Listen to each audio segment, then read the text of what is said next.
এই যে দিয়ে দাও, তোমার যে মজা খেতে যে টাকাটা দিছে এটা দাও। দেখছো টাকাটা গেল গা, কি চালাকে চালাক। আয়াস দিয়ে যাও, তোমার নানাই যে টাকাটা দিছে এটা আমার কাছে দিয়ে যাও। আয়াস এই যে দিয়ে যাও, তোমার যে মজা খেতে যে টাকাটা দিছে এটা দাও। দেখছো টাকাটা গেল গা, কি চালাকে চালাক।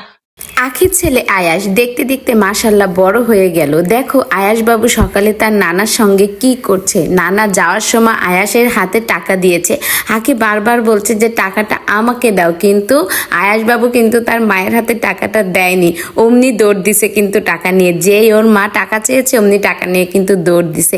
তো আয়াস কিন্তু খুবই নরম, খুবই ঠান্ডা একটা ছেলে, কিন্তু দেখো সে কিন্তু সব কিছুই বোঝে। ছোট বাচ্চাদের ক্ষেত্রে হয় কি, আমরা ভাবে কি ওরা হয়তো কিছুই বোঝে না, কিন্তু ওদের নিজস্ব একটা বুদ্ধি আছে, ওরাও কিন্তু অনেক কিছুই বোঝে।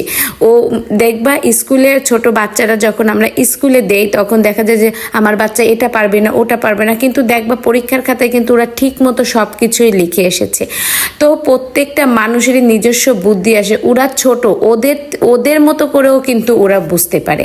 তো আখির ছেলে আয়াসও কিন্তু দেখো ছোট, তারপরে দেখো সে কি বুঝলো, টাকাটা নিয়ে কিন্তু ওর নানুর কাছে দৌড় দিছে।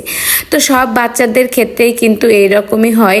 আর আখির ছেলে আয়াস কিন্তু অনেক নরম, অনেক ঠান্ডা। ও কিন্তু কখনোই ওর মাকে কোনো কিছুতেই বিরক্ত করে না। ওর মাকে যদি ও বিরক্তই করতো তাহলে কিন্তু ওর মা এই পর্যন্ত আসতে পারতো না। এত এত প্রমোশনের কাজ, এত এত বাইরে থাকে, এই কোনো কিছুই কিন্তু আখির পক্ষে সম্ভব ছিল না।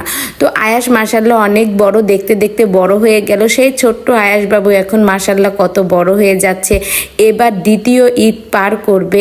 তো আয়াস যেন ভালো থাকে সবসময়ের জন্য এটাই দোয়া করব। আর আমার ভিডিও যদি তোমাদের কাছে ভালো লেগে থাকে অবশ্যই একটা লাইক করে আমার সঙ্গেই থাকবা।